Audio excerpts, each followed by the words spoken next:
ನಮಸ್ಕಾರ, ಶುಭ ಸಂಜೆ ಪ್ರೀತಿಯ ವೀಕ್ಷಕರೆಲ್ಲರಿಗೂ ಸಂಕಲ್ಪ ಸುದ್ದಿ ಕಾರ್ಯಕ್ರಮಕ್ಕೆ ಆತ್ಮೀಯ ಪ್ರೀತಿಯ ಸ್ವಾಗತ ಹೇಳ್ತಾ ಇರೋದು ನಾನು ಅನುಷಾ. ಸೊ ಫಸ್ಟ್ ಟೈಮ್ ನಮ್ಮ ಚಾನಲ್ ವೀಕ್ಷಿಸ್ತಿದ್ದೀರಾ ಅಂತಂದ್ರೆ ಈಗಲೇ ನಮ್ಮ ಚಾನಲ್ನ ಸಬ್ಸ್ಕ್ರೈಬ್ ಮಾಡಿ, ನಮ್ಮ ವಿಡಿಯೋಸ್ನ ಲೈಕ್ ಮಾಡಿ. ಇನ್ನು ಪ್ರತಿಯೊಂದು ವಿಡಿಯೋಸ್ನಲ್ಲಿ ಕೂಡ ಸಾಕಷ್ಟು ಉಪಯುಕ್ತವಾಗಿರುವಂತಹ ವಿಚಾರಗಳನ್ನ ನಮಗೆ ನೀಡ್ತಾ ಬಂದರೆ, ನಾನು ಕೇಳುವಂತಹ ಸಮಸ್ಯೆಗಳು, ಪ್ರಶ್ನೆಗಳಿಗೆ ಸರಳವಾಗಿ ಹೇಗೆ ನಾವು ಪರಿಹಾರಗಳನ್ನ ಮಾಡ್ಕೊಳ್ಬೇಕು ಅನ್ನೋದ್ರ ಬಗ್ಗೆ ಸಾಕಷ್ಟು ಮಾಹಿತಿನ ತಿಳಿಸುವಂತಹ ಸ್ಪಿರಿಚುವಲ್ ಗುರು ಡಾಕ್ಟರ್ ವಿಷ್ಣುದತ್ತ ಗುರುಜಿಯವರಿದ್ದಾರೆ. ಗುರುಗಳನ್ನ ಇವತ್ತಿನ ಕಾರ್ಯಕ್ರಮಕ್ಕೆ ಮಾಡ್ಕೊಳ್ಳೋಣ. ನಮಸ್ತೆ ಗುರುಗಳೇ, ಕಾರ್ಯಕ್ರಮಕ್ಕೆ ಭಕ್ತಿಯ ಸ್ವಾಗತ. ಏನೋ ಒಂದು ಮನಸ್ತಾಪ, ಯಾವುದೋ ಒಂದು ರೀತಿಯಾಗಿರುವಂತಹ ಜಗಳ ಏನಾಗ್ತಾ ಇದೆ ಕೆಲಸದಲ್ಲಿ ಲೈಫಲ್ಲಿ ಗೊತ್ತಾಗೋದಿಲ್ಲ. ಈ ರೀತಿ ಸಮಸ್ಯೆಗಳಾದಾಗ ಈ ಗಂಡ ಆಗಲಿ ಅಥವಾ ಹೆಣ್ಣಾಗಲಿ ಅಥವಾ ಹೆಂಡತಿ ಆಗಿರ್ಬೋದು, ಮನೆಯಲ್ಲಿ ಮಗ ಆಗಿರ್ಬೋದು, ಮನೆ ಬಿಟ್ಟು ಹೋಗ್ಬಿಡ್ತಾರೆ. ಬರ್ತಾರೋ ಇಲ್ವೋ, ಎಲ್ಲಿದ್ದಾರೆ, ಏನು ನಮಗೆ ಒಂದು ಅವ್ರಿಗೂ ನಮಗೂ ಕಾಂಟ್ಯಾಕ್ಟೇ ಇಲ್ಲ ಅಂತ ಹೇಳ್ಬೋದು. ಈ ರೀತಿ ಮನೆ ಬಿಟ್ಟು ಹೋಗಿರೋವಂಥವ್ರು ಮತ್ತೆ ಬಂದು ಮನೆಯಲ್ಲಿ ಸೇರಬೇಕು ಅಥವಾ ಮನೆಯಲ್ಲೇ ಇರಬೇಕು ಖುಷಿಯಾಗಿ ಅಂತಂದರೆ ಏನು ಮಾಡಬೇಕಾಗುತ್ತೆ? ತುಂಬ ಜನಕ್ಕಾಗಿರುತ್ತೆ ಈ ಒಂದು ಅನುಭವ. ಎಲ್ಲಿದ್ದಾನೆ ಅನ್ನೋದೇ ಗೊತ್ತಿರಲ್ಲ. ಮಗ ಆಗಿರ್ಬೋದು ಅಥವಾ ಗಂಡ ಆಗಿರ್ಬೋದು, ಬಿಟ್ಟು ಹೊಟ್ಟೋಗಿರ್ತಾರೆ. ಸೊ ಅವ್ರು ಮತ್ತೆ ಬರ್ತಾರ ಗುರುಗಳೇ, ಅಥವಾ ಅವ್ರ ಲೈಫಲ್ಲಿ ಅಷ್ಟೇನಾ? ಇದ್ರ ಬಗ್ಗೆ ತಿಳಿಸ್ಕೊಡಿ ಗುರುಗಳೇ. ಓಂ ವಿಶ್ವಸ್ಮೈ ನಮಃ. ನನ್ನ ಪ್ರೀತಿಯ ಬಂಧುಗಳೇ, ಕೆಲವು ಯೋಗಗಳಿದ್ದಾವೆ, ದಗ್ಧ ಯೋಗಗಳಂತ. ನೀವು ಬರೆದಿಟ್ಕೊಂಡು ಈ ಪಾಯಿಂಟನ್ನು ಮತ್ತೆ ಕೇಳಿದ್ರು ಕೂಡ ಸವಿಸ್ತಾರವಾಗಿ ಹೇಳಲಿಕ್ಕೆ ಸಾಧ್ಯ ಇದೆ. ಈ ದಗ್ಧ ಯೋಗಗಳು, ಆಮೇಲೆ ಈ ಒಂದು ದಶೆಗಳು ಹೇಗೆ ಅಂತಂದರೆ ಶತ್ರುತ್ವದ ದಶೆಗಳು. ಆ ಕುಜರಾಹು ಅಥವಾ ರಾಹು ಬೃಹಸ್ಪತಿ ಈ ತರಹದ್ದು ಏನಾದ ಸಂಧಿಗಳಿದ್ದಾಗ ಮನೆ ಬಿಟ್ಟು ಹೋಗ್ತಕ್ಕಂಥವರು ಬರುವುದು ಬಹಳ ಕಷ್ಟ. ಬಹುಶಃ ಮನೆಯಲ್ಲಿ ಒಂದು ಕುಟುಂಬದಲ್ಲಿ ಅಪ್ಪ ಅಮ್ಮ ಅಂದರೆ ಮಡದಿ ಮಕ್ಕಳು ಇವರುಗಳು ಏನು ಇದ್ದಾರೋ ಬಹುಶಃ ಕಾರಣಾಂತರದಿಂದ ಆಗಬಹುದು. ಅವನು ವಿದ್ಯೆ ಕಲಿಯುವಾಗ ಆಗಿರಬಹುದು, ಅದು ನಡೆದಿರಲ್ಲ. ಅಥವಾ ಅವನು ಹುದ್ದೆ ಅಲಂಕರಿಸಿರ್ತಾನೆ, ಆವಾಗ ನಡೆದಿರಲ್ಲ. ಮಡದಿ ಕಟ್ಕೊಂಡಿರ್ತಾನೆ, ಆವಾಗ ನಡೆದಿರಲ್ಲ. ಮಹಲು ಕಟ್ಕೊಂಡಿರ್ತಾನೆ, ಆವಾಗ ನಡೆದಿರಲ್ಲ. ಎಲ್ಲಿ ಈ ವಿದ್ಯೆ, ಹುದ್ದೆ, ಮನೆ, ಮಹಲು, ಏನು ಮಡದಿ, ಮಕ್ಕಳು, ಈ ಸಂದರ್ಭದಲ್ಲಿ ಅವನಿಗೆ ಸಂಬಂಧಪಟ್ಟ ಒಂದು ಕುಟುಂಬವನ್ನು ಮಾಡಿಕೊಂಡಿರುತ್ತಾನೋ ಬಹುಶಃ ಭಿನ್ನಾಭಿಪ್ರಾಯಗಳು, ಅಂತಹ ಭಿನ್ನಾಭಿಪ್ರಾಯಗಳು ತೀರಾ ಸಣ್ಣದ್ದಾಗಿರುತ್ತೆ. ಅದು ಎಷ್ಟೋ ದಿನಗಳು ತುಂಬ ಕೆಟ್ಟದ್ದಾಗಿ ತುಂಬ ದೊಡ್ಡದ ಗಲಾಟೆ ಆದಾಗ ಅವನು ಮನೆ ಬಿಡಲಿಲ್ಲವ. ತೀರಾ ಅದಕ್ಕೆ ಹೇಳಿದ್ದು ಈ ದಗ್ಧ ಯೋಗಗಳು ಅಂತ ಇದ್ದಾಗ ತುಂಬ ತೀರಾ ಸಣ್ಣದ್ದು. ಮೊನ್ನೆ ನಾನು ಹೋದೆ ಯಾವುದೋ ಒಂದು ಇಲ್ಲಿ ಕೆಂಗೇರಿಯಲ್ಲಿ.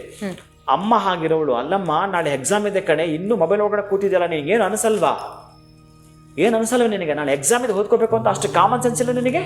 ಇಷ್ಟು ಹೇಳಿದ್ದಕ್ಕೆ ಮೊಬೈಲ್ ರಪ್ ಅಂತ ಹೊಡೆದು ಬಿಟ್ಟು ರೂಮ್ಗೆ ಹೋಗಿ ಹ್ಯಾಂಗ್ ಮಾಡ್ಕೊಳ್ತಾಳೆ, ಜೀವನ ಹೆಂಡ್ ಮಾಡ್ಕೊಳ್ತಾಳೆ. ನಾನ್ ಸೆನ್ಸ್. ಏನು ಮಾಡ್ಬೇಕಿದೆನ್ನ? ಇಷ್ಟು ಸೆನ್ಸಿಟಿವ್ ಆಗಿದ್ದೇವೆ ನಾವು, ಈ ಲೆವೆಲ್ಗೆ ಬಂದಿದ್ದೇವೆ ನಾವು. ಕರ್ಮ ಅಲ್ಲ, ಇದು ಕೂಡ ಕರ್ಮದ ಒಳಗಡೆ ಇದೆ.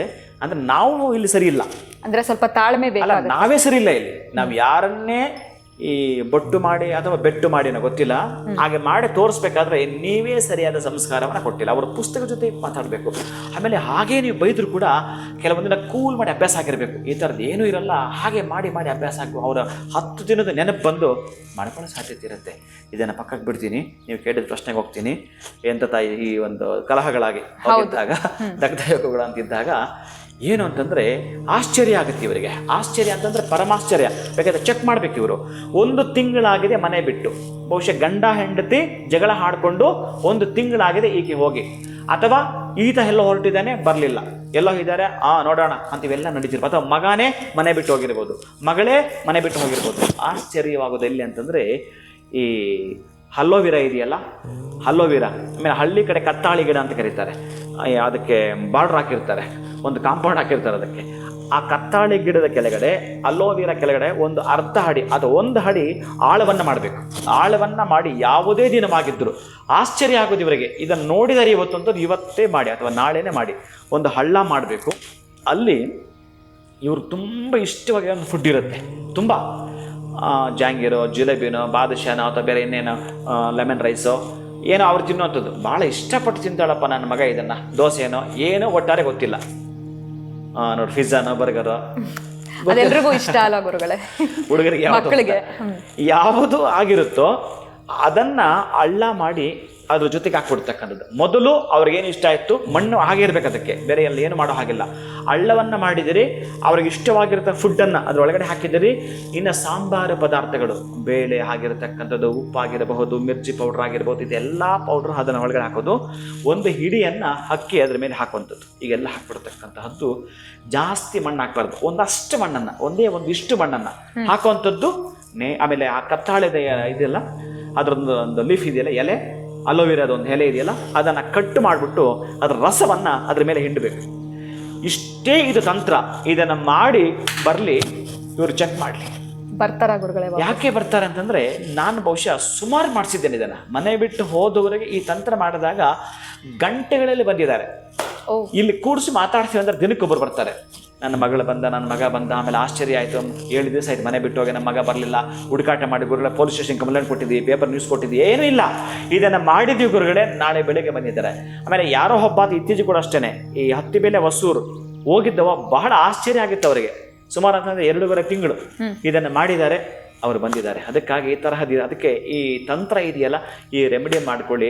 ಆ ನಂತರ ಸ್ವಲ್ಪ ನೀವು ತಿದ್ದುಕೊಳ್ಳಿ. ಅದನ್ನ ಅವ್ರು ನಮಗೆ ಕಾಲ್ ಮಾಡಿ ಕೂಡ ಶೇರ್ ಮಾಡಿದ್ರು ಕಳೆದ ಒಂದು ಕೆಲವು ಅದೊಂದು ಬಾರಿ. Yes, correct. ಅದನ್ನು ಕೂಡ ಒಂದು 7:15 ಬರ್ತಾರಮ್ಮ ಅಂತ ಹೇಳಿದ್ದೆ ನಾನು. ಕರೆಕ್ಟಾಗಿ ಅವನು 2 ದಿನ ಏನಾಗಿತ್ತು ಮನೆ ಬಿಟ್ಟು, 7:15 ಟೈಮ್ ಕರೆಕ್ಟಾಗಿ ಇನ್ನೂ 5-6 ನಿಮಿಷ ಇತ್ತು, ಬಂದಿದ್ದಾವ. ನಡೀತಾವೆ ಇವೆಲ್ಲ ಕೂಡ.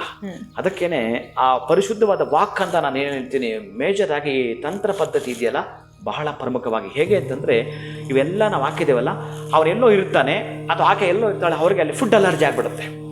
ಈಗ ನಾನು ಎಲ್ಲೋ ಹೋಗಿ ಬಂದೆಪ್ಪ, ನನಗೆ ತುಂಬ ದೃಷ್ಟಿ ಆಗ್ಬಿಡುತ್ತೆ ಅಂತಾರೆ. ಹೆಂಗೆ ದೃಷ್ಟಿ ಆಯಿತು? ಕೆಲವು ಸೂಕ್ಷ್ಮ ಕಾಣಿಸೋದಿಲ್ಲ, ಸೂಕ್ಷ್ಮವಾಗಿರ್ತಕ್ಕ ಏನೂ ಕಾಣಿಸೋ, ಗಾಳಿ ಕಾಣಿಸೋದಿಲ್ಲ, ಫೀಲ್ ಆಗ್ತೀವಿ ನಾವು. ಹಸಿವು ಕಾಣಿಸೋದಿಲ್ಲ, ಫೀಲ್ ಆಗ್ತೀವಿ ನಾವು. ಹಾಗೇನೆ ನಮಗೆ ಕರೆನ್ಸಿ ಹೋಗಿ ಕೂಡ ಗೊತ್ತಾಗಲ್ಲ. ಹೇಗೆ ನಾವು ತೆಗೆದುಕೊಳ್ತೀವೋ, ಇಲ್ಲಿ ಆಗಿರ್ತಕ್ಕಂಥ ಪದಾರ್ಥಗಳು ಅವನು ಎಲ್ಲೋ ಇದ್ರೂ ಊಟ ಮಾಡ್ತಿರ್ಬೇಕಾದ್ರೂ ಕೂಡ ಅಷ್ಟೇ ಶೀಘ್ರವಾಗಿ ಅವ್ರಿಗೆ ಅಲರ್ಜಿ ಆಗುತ್ತೆ. ಮನೆ ಕಡೆನೇ ಇರುತ್ತೆ ಅವರ ಮನಸ್ಸು ಪೂರ್ತಿಯಾಗಿ. ಇವರು ಯಾರು ಮಾಡಿರ್ತಾರೋ ಅಂತಹ ನೋವಿಟ್ಕೊಂಡು ಶೀಘ್ರವಾಗಿ ಮನೆ ಬರ್ತಾರೆ. ಈ ತರಹದ್ದನ್ನು ಮಾಡಿದ್ದು ಬಹಳಷ್ಟು ನನಗೆ ಅದೇ ಅನುಭವವೇ ನನಗೆ ಬಹಳ ಮುಖ್ಯ ಆಗ್ತಕ್ಕಂಥದ್ದು. ಇದನ್ನು ಮಾಡಿದಾಗ ಅವರು ಬಂದಿದ್ದಾರೆ. ಬಂದ ಮೇಲೆ ಎಚ್ಚೆತ್ಕೊಳ್ಳಿ. ಇನ್ನು ಮತ್ತೊಂದು ಸಲ ಅದಕ್ಕೆ ಅವಕಾಶವನ್ನು ಕೊಡದೆ ಖುಷಿಯಾಗಿರಿ. ಖಂಡಿತ ಗುರುಗಳೇ, ಒಳ್ಳೆ ಒಂದು ತಂತ್ರವನ್ನು ತಿಳಿಸ್ಕೊಟ್ರಿ. ಎಷ್ಟೇ ದಿವಸ ಆಗಿರಲಿ ಅವರು ಮನೆಯಿಂದ ಹೋಗಿ ಈ ಒಂದು ತಂತ್ರ ಮಾಡೋದ್ರಿಂದ ಖಂಡಿತವಾಗ್ಲೂ ಅವರು ಬಂದೇ ಬರ್ತಾರೆ. ಅದರ ಉದಾಹರಣೆಗಳು ಕೂಡ ನಾವು ನೋಡಿದ್ದೀವಿ ಅಂತಲೇ ಹೇಳ್ಬೋದು. ಬಹಳ ಧನ್ಯವಾದಗಳು ತಮಗೆ. ನಮಸ್ಕಾರ. ಹರೇ ಶ್ರೀನಿವಾಸ. ಇನ್ನು ವೀಕ್ಷಕರೇ, ಇವತ್ತಿನ ವಿಡಿಯೋನ ಮುಗಿಸುವಂತಹ ಸಮಯ ಆಗಿದೆ. ಮುಂದಿನ ವಿಡಿಯೋನಲ್ಲಿ ಭೇಟಿ ಮಾಡ್ತೀನಿ. ನಮಸ್ಕಾರ.